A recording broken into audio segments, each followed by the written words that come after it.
नमस्कार विद्यार्थी मित्रों, आज हम कक्षा 5 में इकाई 5 चिड़ियाघर की सैर इस पाठ के कुछ विशेष प्रश्नोत्तरों को हल करेंगे। यहाँ पर पहला प्रश्न है, निम्नलिखित विकल्पों में से सही विकल्प चुनकर लिखिए। पहला है, इनमें से कौन सा शब्द मनाही शब्द का अर्थ नहीं है? तो मनाही शब्द का अर्थ होता है मना करना।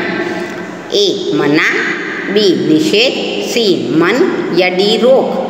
तो सी मन, मन मनाही शब्द का अर्थ नहीं है। दूसरा है, इनमें से कौन सा शब्द खोल शब्द का अर्थ नहीं है? ए आवरण, बी कवच, सी बख्तर या डी कांच। तो यहाँ पर उत्तर होगा डी कांच। तो कांच शब्द खोल का अर्थ नहीं है। अगला प्रश्न है, गेंडे की नाक पर रिक्त स्थान होता है। तो गेंडे की नाक पर क्या होता है? कान, टीका, सींग या पैर। तो गेंडे की नाक पर होता है सींग। अगला प्रश्न है, शुतुरमुर्ग सबसे रिक्त स्थान पक्षी है। तो ए बड़ा, बी छोटा, सी लंबा या डी मोटा। तो शुतुरमुर्ग सबसे बड़ा पक्षी है। पांचवा है, हमारे शरीर को एक वक्त का खाना हजम करने में रिक्त स्थान लगते हैं। कितने घंटे लगते हैं? ए 4 घंटे, बी 8 घंटे, सी 12 घंटे या डी 16 घंटे। तो हमारे शरीर को एक वक्त का खाना हजम करने में 12 घंटे लगते हैं। प्रश्न 6 हमें कह रहा है, छोटे बच्चों की पलकें 1 मिनट में कितनी बार झपकती हैं? तो ए 3 बार, बी 4 बार, सी 1 या 2 बार या डी 10 बार। तो छोटे बच्चों की पलकें 1 मिनट में 1 या 2 बार झपकती हैं। प्रश्न 2 पूछ रहा है, रिक्त स्थानों की पूर्ति कीजिए। तो यहाँ पर हमें कुछ रिक्त स्थान दिए गए हैं, जिनमें सही शब्दों को हमें भरकर उनकी पूर्ति करनी है। पहला है, लंगूर का मुंह रिक्त स्थान होता है। तो लंगूर का मुंह काला होता है। दूसरा है, विदेशी पक्षी का नाम रिक्त स्थान है। तो विदेशी पक्षी का नाम काकातुआ है। तीसरा है, तालाब में रिक्त स्थान तैर रही थी। तो तालाब में बत्तखें तैर रही थी। चौथा है, हरियल रिक्त स्थान टैंटे करता है। तो हरियल तोता टैंटे करता है। पांचवा है, बंदर को लोग रिक्त स्थान खिला रहे हैं। तो बंदर को लोग केले खिला रहे हैं। अब यहाँ पर कुछ प्रश्न ऐसे दिए हैं जिनका हमें एक शब्द में ही उत्तर लिखना है। तो पहला प्रश्न है, मेरी नाक पर एक बड़ा सींग है। तो किसकी नाक पर बड़ा सींग है? गेंडा। दूसरा है, मेरी गर्दन लंबी है। तो किसकी गर्दन लंबी है? जिराफ की। तीसरा है, मेरा मुंह काला है। किसका मुंह काला होता है? लंगूर का। चौथा है, मेरा खोल पत्थर जैसा है। तो किसका खोल पत्थर जैसा होता है? कछुए का। पांचवा है, मैं पंख फैलाकर नाचता हूँ। तो पंख फैलाकर कौन सा पक्षी नाचता है? मोर। छठा है, मैं जंगल का राजा हूँ। तो जंगल का राजा किसे कहा जाता है? शेर।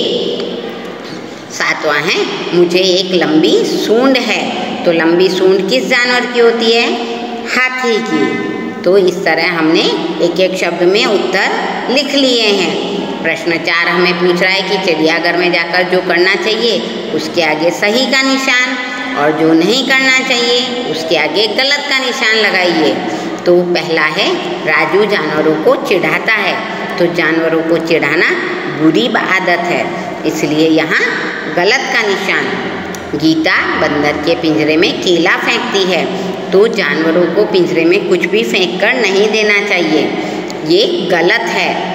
शिल्पा जानवरों की ओर कंकड़ फेंकती है। तो अगर कोई आपको कंकड़ मारे तो आपको कैसा दर्द होगा?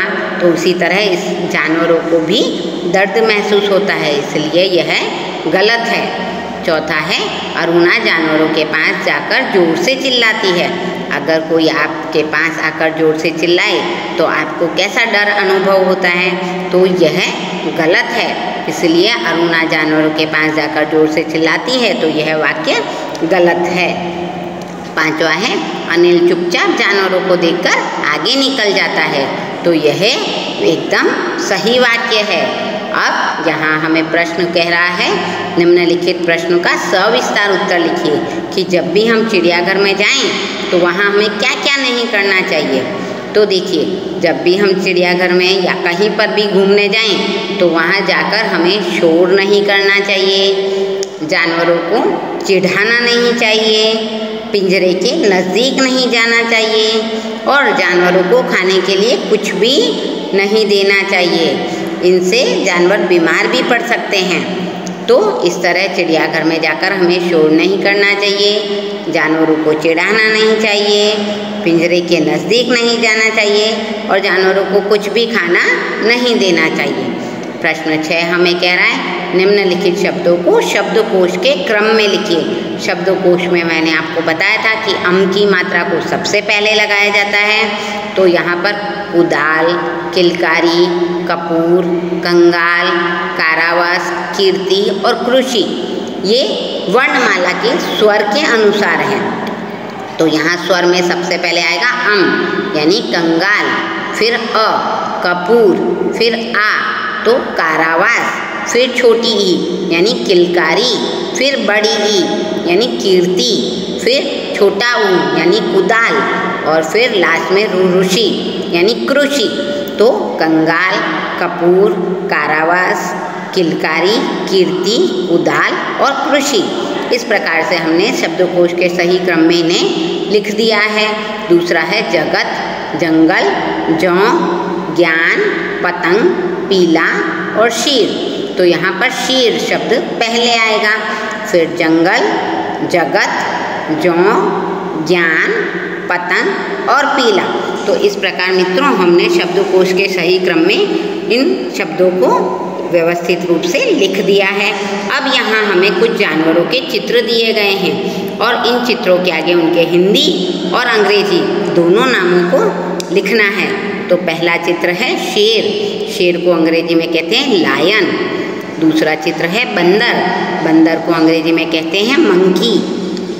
तीसरा चित्र है गेंडा, तो गेंडा को अंग्रेजी में राइनो।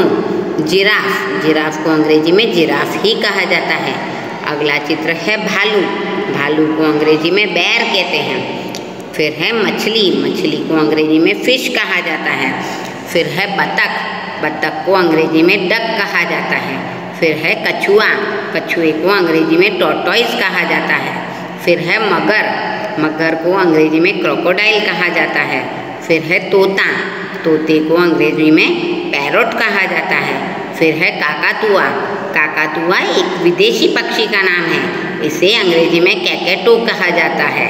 फिर है मोर, मोर को अंग्रेजी में पीकॉक कहा जाता है। फिर है शुतुरमुर्ग, शुतुरमुर्ग सबसे बड़ा पक्षी है, इसलिए यह बड़ा विशाल होता है, तो इसका नाम है ऑस्ट्रिच। तो शुतुरमुर्ग को अंग्रेजी में ऑस्ट्रिच कहा जाता है। फिर है हाथी, हाथी को अंग्रेजी में एलिफेंट कहा जाता है। फिर है ऊँट, ऊँट को अंग्रेजी में कैमल कहा जाता है। और फिर है भेड़िया, जो कि बहुत चालाक और मांसाहारी जीव है, तो वे भेड़िए को अंग्रेजी में वुल्फ कहा जाता है। तो मित्रों इस प्रकार हमने पक्षियों के और पशुओं के नाम अंग्रेजी और हिंदी में पढ़े और समझे।